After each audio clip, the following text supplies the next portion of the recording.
Bueno, muchísimas gracias a Virginia, la delegada del Gobierno, por su amable presentación, a la Universidad de Valladolid por acogernos. Efectivamente, me siento como en casa. Fue donde yo estudié Derecho y donde viví la mayor parte de mi vida, toda mi infancia, mi adolescencia y mi juventud, hasta que aprobé las oposiciones y me fui a la escuela judicial. Así que la verdad es que es un placer estar aquí. A la Asociación de Periodistas Feministas de Castilla y León y sus invitadas, las jornalistas galegas, por coorganizar esto con la delegación del Gobierno, a todas las autoridades asistentes, tanto del Estado, de las comunidades autónomas y las entidades locales, Ayuntamiento y Diputación, como a las autoridades universitarias y a las autoridades policiales, por supuesto, a ese cuarto poder, al periodismo. Y en particular quiero agradecer su trabajo de todos los días y estar hoy aquí a las unidades de violencia contra la mujer y las unidades de coordinación de las delegaciones y subdelegaciones del Gobierno. Y bueno, y también a quienes nos mandan a todas estas autoridades, que es la ciudadanía, que está presente, se dediquen a lo que se dediquen, porque es a quien más nos interesa formar, informar y debatir sobre violencias machistas. Bueno, empiezo sin más. Uy, que ya llevamos media hora de retraso. Estas cosas siempre pasan en las jornadas. Bueno, pues yo quería empezar la ponencia perdón, que he titulado Un asunto público, precisamente intentando pues hablar y si es posible debatir respecto de esto, respecto a que la violencia contra las mujeres hace ya muchos años que dejó de ser un asunto privado y ha pasado a ser un asunto público, un asunto de primer orden, una prioridad de este Gobierno feminista y defensor de los derechos humanos, y esperamos que sea también una prioridad para la ciudadanía. En el ámbito penal, en el que yo he trabajado la mayor parte de mi vida, son 25 años ya en la judicatura y en concreto en la jurisdicción penal, esto se demuestra por algo que creo que sí es del dominio público, es decir, que las violencias contra las mujeres, en particular la violencia de género, la que se produce dentro de la pareja o la expareja, no requiere denuncia de la propia víctima. Esto nos lo dice también el Convenio de Estambul, que es muy importante, que sobre la víctima... Vaya, perdón. Ya estoy yo más acostumbrada a la temperatura de Canarias, me temo, que la de Palencia. Porque siempre que vengo me enfrío y mi madre me dice, pero hija, si hace el mismo frío de siempre. Yo hace un frío como nunca. No, es el de siempre. Es más, hace más calorcillo que otras veces. Pero bueno, discúlpenme la tos, yo creo que ya lo he conseguido. Bueno, el que esto sea un asunto público, decía, impacta directamente sobre el derecho penal en esto y el proceso penal en esto, en que la violencia en pareja no requiere la denuncia de la propia víctima, y el Convenio de Estambul nos dice que no impongamos sobre los hombros de las víctimas su propia protección. Y si el primer paso necesariamente recae sobre ti, esto pues está sucediendo, es un peso adicional y una dificultad más para salir de la violencia. Esto sucede en nuestro país y además tenemos derecho a la asistencia jurídica gratuita, las víctimas de violencia de género en pareja o expareja, y ahora a partir de la Ley 10/2022, de la Ley de Solo sí es sí, la de Garantía Integral de la Libertad Sexual, que es mucho menos conocida que la Ley Orgánica 1/2004 de violencia de género en pareja o expareja, también tendremos este derecho para todas las demás violencias machistas, todas las incluidas en el Convenio de Estambul. Pero en otros países no es así. Ayer estábamos celebrando la conferencia de alto nivel de la Unión por el Mediterráneo, y no solo estábamos países de la Unión Europea como Francia, Portugal o Bélgica y España, pues se está celebrando en Madrid, sino también países como Turquía, que acaba de abandonar paradójicamente el Convenio de Estambul, que lleva este nombre porque se firmó en en su capital y está sufriendo un franco retroceso en los derechos de las mujeres. Estaban países como Túnez, Marruecos, Jordania, otros países en los que realmente no debemos olvidar nunca que la salida es mucho más difícil, y una obviedad, que los derechos humanos o son universales o no son nada. Y los derechos de las mujeres es una de las luchas globales de las que estamos más orgullosas. También las periodistas ayer tenían una intervención en este congreso y pasaron algunas ponencias como de qué hablamos las periodistas cuando nos juntamos, y yo creo que tiene mucho valor no hablar solo las periodistas, por supuesto castellano-leonesas, las de las distintas gobiernos autonómicos, las españolas, las europeas, también las del Mediterráneo, y también hablar con otros países donde las periodistas, bueno, pues son mujeres que están en primera línea de las denuncias y de las defensas de los derechos humanos, y también las víctimas de las persecuciones, ¿no? Bueno, pues decía que en nuestro derecho no solo no hace falta denuncia, que tiene el mismo valor cuando los delitos son públicos, los atestados de las policías, conforme al artículo 197 de la Ley de Enjuiciamiento Criminal, y que la renuncia de las víctimas no extingue la acción penal. Toda esta regulación, digamos, de política criminal, sino que es una obligación de la ciudadanía. Cuando los delitos son públicos, toda la ciudadanía tenemos el deber de denunciar cuando tengamos conocimiento de alguno de estos delitos. Esto es el artículo 259 de la Ley de Enjuiciamiento Criminal, pero es bueno que la gente lo sepa, porque seguimos recibiendo muchísimas más denuncias de las víctimas que denuncias de su entorno o denuncias de la ciudadanía cuando ve violencia de género. Y sin embargo, insisto, hace ya muchos años que dejó de ser un asunto privado. Pero no solo es un asunto público en este sentido, de que todas tengamos el deber de denunciar y de que no caiga sobre los hombros de las víctimas, sino también porque frente a un Estado que antes decía a la víctima que está allí en esa orilla de un acantilado, de un precipicio en el que ella no ve salida a esa violencia, porque es una violencia que tiene mucho que ver con tu dependencia emocional, muchas veces económica, que no tiene una fácil salida, porque es una violencia que va domesticando. Decimos mucho que no es una violencia doméstica, es una violencia que domestica, una violencia que va forjando a esa mujer en esa sumisión, en esa desigualdad, y no la empodera para dar pasos adelante. Un Estado, decía, que no dice a esa mujer que está en ese precipicio: pon la denuncia y entonces aquí estará el Estado que te proteja, que esto es lo que sucedía antes. Y además te daré una orden de protección y una orden de alejamiento, pero siempre que tú denuncies, que tu testimonio sea bueno, que me traigas pruebas. Yo antes trabajaba en ese lado, digamos, del Estado, y ahora quiero poner en valor, trabajo y descubro a toda esta otra parte del Estado, formada, digo en sentido amplio, Estado central, comunidades autónomas, entidades locales, movimiento feminista, por toda esta parte del Estado que lo que hace es tejer una red para que ese salto no sea salto y sobre todo para que ese salto no sea mortal.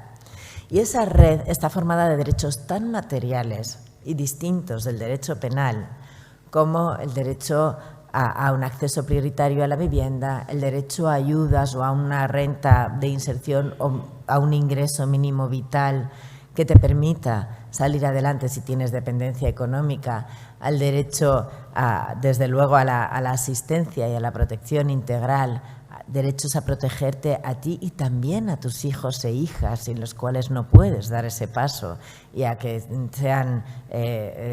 tengan becas para el estudio si también has sufrido, lógicamente, la pérdida económica que se deriva de la violencia de género. Este Estado que pone esa red es un Estado que se toma la violencia contra las mujeres como el asunto público que es, que cuida, que sustenta y que en caso de retirar parte de esta red hace que nuevamente las mujeres estén en peligro, porque ese paso, ese momento de la denuncia es un momento objetivamente peligroso para ellas. Además, hay gente, y querría explicar las cosas de la manera más sencilla posible, gente que se ha, bueno, en parte alertado o en parte incluso hasta mofado de que se reconozcan víctimas de violencia que no han tenido sentencia firme, que no tienen una sentencia condenatoria firme que diga que alguien te ha agredido. Esto sucede en nuestro país sobre todo a partir de 2018, del cumplimiento del Pacto de Estado contra la Violencia de Género que firmaron todas las fuerzas parlamentarias y que no sé si hoy sería posible con esa presencia de Vox en el Congreso de los Diputados, pero que en 2017 sí lo fue, y que se puso en marcha de forma lo más urgente a través del Real Decreto Ley 9/2018 de 3 de agosto, en el anterior gobierno socialista, que estableció en el título 23 de la Ley Orgánica 1/2004 algo muy importante, que es que la violencia no solo se certifica por una sentencia o por una orden de protección, sino también judicial, sino también, bueno, por un informe del Ministerio Fiscal o por lo que llamamos el título habilitante, que es una expresión que a mí no me gusta demasiado, que es como ese certificado civil, social, administrativo de los organismos especializados, en este caso sería de la Junta de Castilla y León y de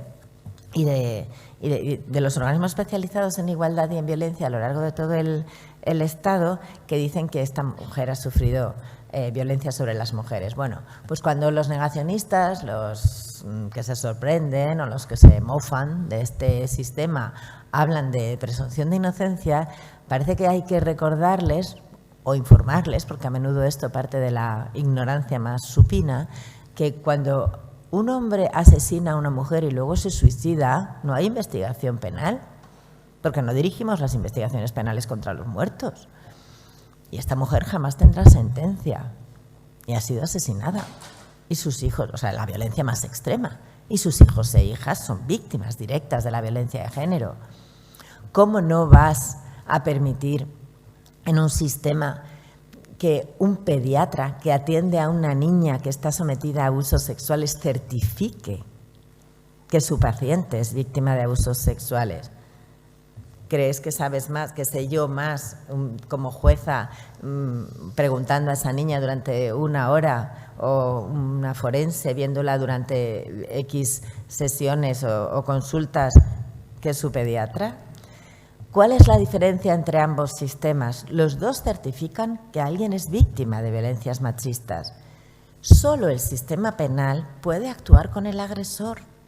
Tiene la exclusiva, lógicamente, en un Estado social y democrático de derecho, de castigar al agresor conforme al Código Penal y con todos los condicionantes que ello conlleva. No solo el derecho fundamental a la presunción de inocencia, también, por ejemplo, la prescripción de los delitos. Lo estamos viendo con los abusos en la Iglesia y sobre todo durante el franquismo, aunque no solo, desde luego.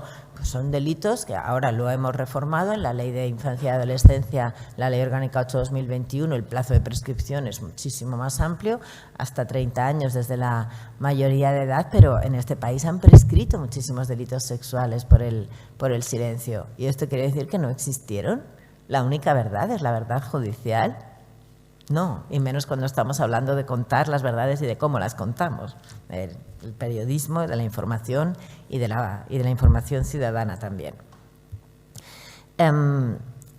Este ámbito civil, social, es el que tiene que responder a un problema que no es judicial ni policial y, por lo tanto, su solución tampoco es policial ni judicial. Eso es una parte. Pero es un problema, un asunto que no solo es público, sino que además es sistémico, forma parte de nuestro sistema. Hay una gran falacia en la gente, sobre todo en la derecha y la ultraderecha, cuando nos dicen que y los medios que nos transmiten que los agresores son locos, alcohólicos, que tienen un problema, que son extranjeros, porque nos están diciendo que son extraños a nuestro sistema. Y no solo no son extraños, sino que la cultura patriarcal, el machismo, que es el problema, hunde sus raíces en lo más hondo de nuestra cultura. Y no es fácil, ni antes ni hoy en día, descubrir tus propios sesgos, tus propios estereotipos, tu propio machismo, para poder detectarlo, que es el primer paso para intentar erradicarlo. Pero es así. Entonces, todas las formas de violencias contra las mujeres son tan sistémicas que no me da tiempo, evidentemente, a contarles todos los datos. Les iba a contar los de Castilla y León y los ha dicho ya, librándome de esta parte, la delegada del Gobierno. Pero además de las denuncias penales, hay toda esa serie de datos que tenemos en la otra parte del Estado, en la que nos dedicamos a la protección civil, a la protección social, a la protección administrativa, y son las llamadas al 016 a fecha 31 de agosto del 22, desde 2007, son 1.103.000 llamadas, bueno, 103.159. Superamos el millón de llamadas pertinentes al 016 en agosto de 2021. Las llamadas pertinentes quiere decir las que son sobre violencia de género hasta marzo de 2020, en el que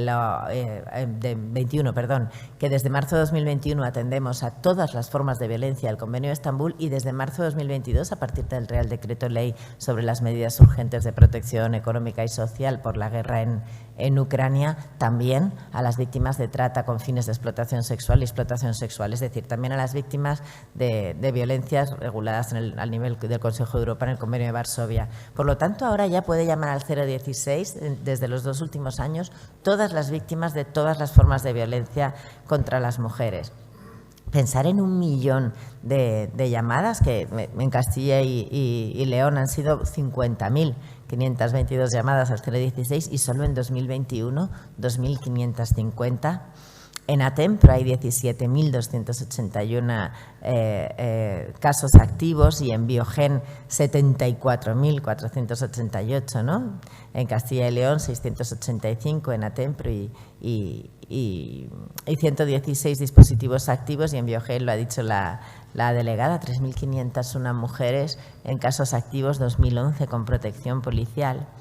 La macroencuesta nos dice también, más allá de estos sitios donde pedir ayuda, que el 57,3% de las mujeres que residimos en España mayores de 16 años hemos sufrido algún tipo de violencia contra las mujeres, que es la que se produce contra nosotras por el hecho de ser mujeres o nos afecta de forma desproporcionada en algún momento de nuestras vidas. Algún tipo de violencia quiere decir desde la más extrema a la más sutil, pero violencia por el hecho de ser mujeres, incluidas las coacciones, la violencia emocional y la violencia económica. Más de 11.800.000 mujeres.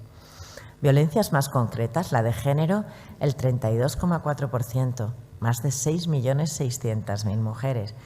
Acoso sexual, el 40,4%, más de 8.200.000 mujeres. 3,7 millones dicen haberlo sufrido antes de cumplir los 15 años, cuando eran menores o eran unas niñas. Y la violencia sexual, al 13,7%, más de 2,8 millones de mujeres residentes en España mayores de 16 años. Y violación, el 2,2%, más de 453.000 mujeres. Esto es una violencia sistémica, y por eso la respuesta no puede ser individualizada, que es lo que hace, lógicamente, el derecho penal. Yo siempre digo que el derecho penal llega tarde, y lo digo formando parte en mi vida habitual, no ahora mismo, de ese sistema.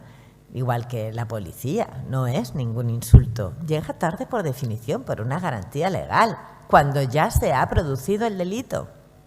Siempre, gracias al sistema, nadie de ustedes está sometido a que lo detengan, ni a que lo interroguen, ni a que le sometan a juicio antes de haber cometido un delito, como en el franquismo, por ser peligroso social, ¿no? Eso ya no existe, es una garantía constitucional. Pero si esto es tan sistémico, la respuesta evidentemente tiene que ser sistémica, tiene que ser de todo el sistema. Porque la respuesta requiere también evidentemente no solo reaccionar cuando ya ha sucedido, sino sobre todo prevenir. Y ahí decimos mucho que la educación es la única vacuna que tenemos contra el virus de la violencia machista, y además que no se puede vacunar solo a la mitad de la población, que eso ya hemos visto con la COVID y hace mucho más tiempo con el resto de vacunas que no funcionan. Por eso también la violencia machista no es cosa de mujeres. Yo siempre me congratulo mucho de ver hombres en el auditorio, porque si fuera una cosa de mujeres, solo vacunando al 50% no funcionaría. Centrándome ya en la respuesta mediática, no solo en la respuesta institucional y no solo en la respuesta social, sí quería, bueno, quizá no dar muchas recomendaciones, que para eso están las expertas y van a tener a lo largo de la jornada a dos de las mejores expertas en esta materia, que yo estaré encantada también de quedarme a escuchar, sino partamos también de que hay una regulación legal. El artículo 14 de la Ley Orgánica 1/2004, y ahora también lo prevé la Ley de Libertad Sexual, que incluso prevé que no se puede dar información de las víctimas en los juicios sin su consentimiento, y que no se les pueden hacer determinadas preguntas, salvo que las admitan los presidentes de los tribunales de enjuiciamiento. Pero bueno, ya desde 2004, este artículo 14 de la Ley Orgánica decía que los medios de comunicación fomentarán la protección de la igualdad y de la no discriminación, y que la difusión de información sobre violencias contra las mujeres tiene que garantizar con objetividad informativa la defensa de los derechos humanos y la dignidad de las mujeres y de sus hijas e hijos, con especial cuidado en el tratamiento gráfico.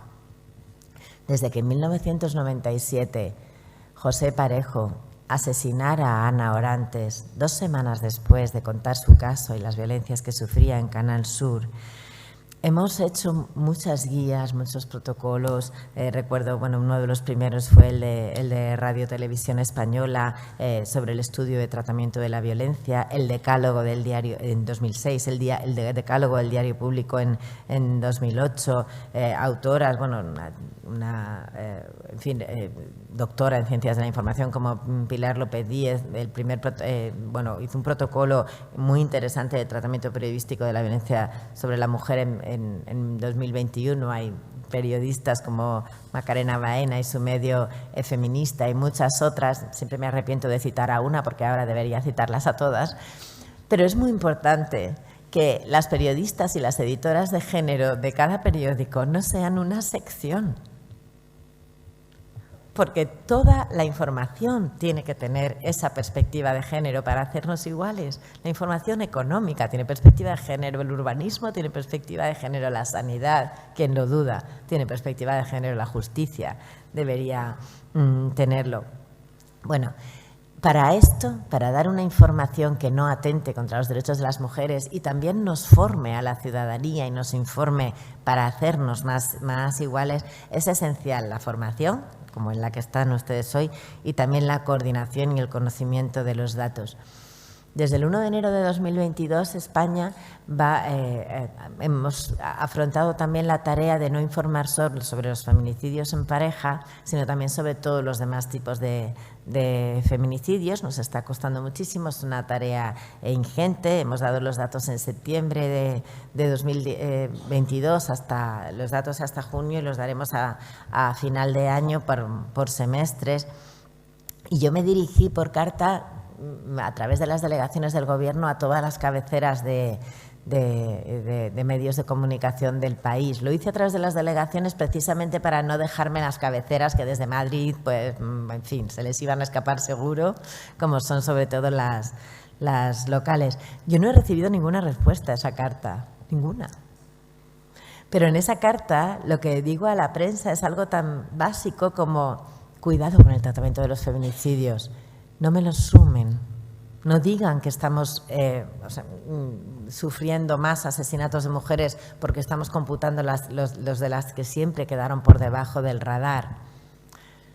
Sean cuidadosos con esta información, porque la realidad es que, si bien es cierto que este año llevamos 35 mujeres asesinadas por violencia en la pareja o expareja y 19 por otros motivos, aunque 19 a 30 de junio y 35 a fecha de hoy, también es verdad que llevamos la menor serie histórica desde que se computan en 2003, que eran más de 70. Claro que valen las políticas de igualdad, de prevención, que las mujeres sepan que tienen un Estado, unas comunidades autónomas, unos recursos a su disposición, que se sientan tratadas con seguridad y sepan que hay lugares desde donde salir de esa violencia. Son 30 mujeres asesinadas menos. Por supuesto que vale. Pero a mí me gusta siempre recordar que los asesinatos, ya se ha mencionado, son la punta del iceberg, que es la violencia más extrema, pero que debajo están todas esas mujeres que llaman al 016, las que están, por supuesto, en Biogen, las que están en los sistemas de Atempro y, sobre todo, las que aún no han salido de la violencia. ¿Y cuáles son? ¿Cuántas son estas? También lo sabemos. En la macroencuesta hemos preguntado qué violencia has sufrido, qué tipo de violencia y si lo has denunciado. Estamos de acuerdo, tanto en la macroencuesta, que la pueden consultar si tienen más interés en la web de la Delegación del Gobierno contra la Violencia de Género, está todo, están todos los datos desagregados, están los microdatos, está todo. Está un gráfico también, está un PowerPoint por si quieren utilizarlo en formación. En violencia de género en pareja o expareja estamos de acuerdo tanto la delegación como las fuentes policiales, Ministerio del Interior, Consejo General del Poder Judicial y Memoria de la Fiscalía General del Estado, en que se denuncia aproximadamente un 30%. Es decir, el 70% se queda fuera. Pero ¿y en violencia sexual? En estos datos que les he dado antes de acoso sexual, de violencia, bien, pues en violaciones se denuncia un 8%. Las víctimas. Computando todas las denuncias, es decir, las que también hacen las instituciones, los centros, las denuncias que se pueden hacer por personas menores de edad o incapaces, llega al 11%. Es decir, cuando damos los datos de denuncias de violencia sexual, de violaciones, estamos dejando fuera el 90%. Y lo más importante, ¿por qué nos dicen las víctimas que no denuncian? Pues vamos a ver de nuevo la macroencuesta. Un sangrante 40,2% porque era menor, porque era una niña cuando sucedieron los hechos. Un sangrante también 36,5% por miedo a que no me creyeran. Estas respuestas, no suman, por ejemplo, si decimos no suman un 100, suman más, porque son respuestas que pueden tener varias, o sea, son preguntas que pueden tener varias respuestas. Puede haber varias causas por las que no has denunciado, ¿vale? Hay respuestas que son excluyentes en la macroencuesta, por ejemplo, en violencia sexual o en violaciones en concreto, las comete un desconocido en un 18% de los casos y un conocido, por lo tanto, en el 81,2%, un desconocido en el 18%. Estas son excluyentes entre sí, evidentemente, pero los motivos de no denunciar no suman 100. Que también he visto algo gracioso que después de dar estos datos dice, perdón, es que suma 120, sí, puede haber varios motivos por los que no denuncies y esto no es un fallo de la macroencuesta, es conocer un poquitito de estadística. Bueno, pues por miedo a que no me creyeran, el 36,5%, era menor o era una niña, el 40,2%, y por vergüenza, el 40,3%.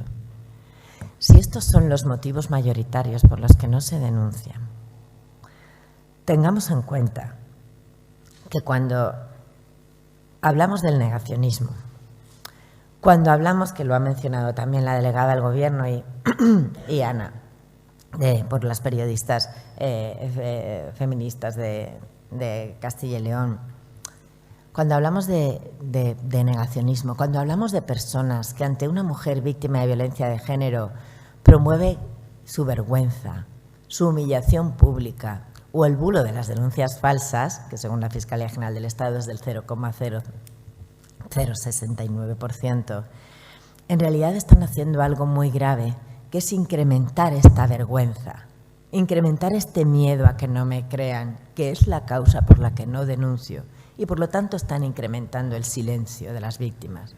Y el silencio es el mayor cómplice de los agresores. Y lo que impide a las mujeres salir, porque la primera condición de posibilidad de salida de violencia es verbalizarla. Si estás en condiciones, denuncias ante la policía, los juzgados. Si todavía no estás en condiciones, acude al 016, a una entidad feminista, a un servicio especializado. Pero es la condición de salida, es verbalizarlo, pedir ayuda, decírselo a una sola persona. a cualquiera de nosotros y nosotras que tenemos esa obligación de estar informados, de poner los medios y, por favor, de informarnos en sitios oficiales. En tiempos de bulos y de fake news, nosotras hemos sacado un QR que se capta con el móvil, como la carta de los restaurantes desde pandemia, y es la guía contra las violencias de género, guía muy fácil para testigos, guía muy fácil para vecinas, para gente del entorno, que te dice escucha sin juzgarla y acude a un sitio oficial. No acudas a la información oficiosa y mala, ¿no? Hablarán a lo largo de la mañana de estas recomendaciones que yo no me atrevo a dar. Tengo más preguntas que respuestas sobre las violencias. Tenemos buenos estudios sobre contar las violencias sin legitimarlas. Y preguntémonos qué hay que decir de las víctimas, si hay que seguir llamándolas todo el rato víctimas, si hay que dar datos de las víctimas, si hay que dar imágenes de las víctimas, si hay que permitir que se identifique a las víctimas, a lo mejor no solo con tu medio, sino leyendo 2 o 3. Yo tuiteé hace nada que yo me daba cuenta de quién era una menor víctima de una cosa en concreto leyendo 3 medios. En uno me informaban de dónde estudiaba, en otro me daban el apellido de la madre y la procedencia, y en otro me decían la ciudad en la que vivía. Y era una menor de edad, víctima de algo. También qué información damos de los agresores, dónde ponemos el acento. Si seguimos, como siempre, preguntando a los vecinos, preguntemos a las expertas. Somos muchas expertas en violencia las que podemos establecer este carácter sistémico, dar una buena respuesta que sea fundamentalmente respetuosa con los derechos humanos de esa superviviente, si es que lo es, de esa víctima, de los hijos e hijas que quedan detrás, que nunca deben poder ser identificados. A veces, si damos la población, delegación del Gobierno solo da la provincia, porque si damos la población y es lo suficientemente pequeña, todo el mundo va a identificar a lo mejor a esos niños y niñas que quedan vivos o a esos padres de la víctima que siguen ahí. Bueno, espero que con esto haber contribuido en algo a aclararles la situación, a alertar sobre lo que viene detrás de ese negacionismo que es cómplice, insisto, de los agresores y de las violencias de género, y que todas las expertas que van a intervenir a continuación nos ayuden a responder estas preguntas.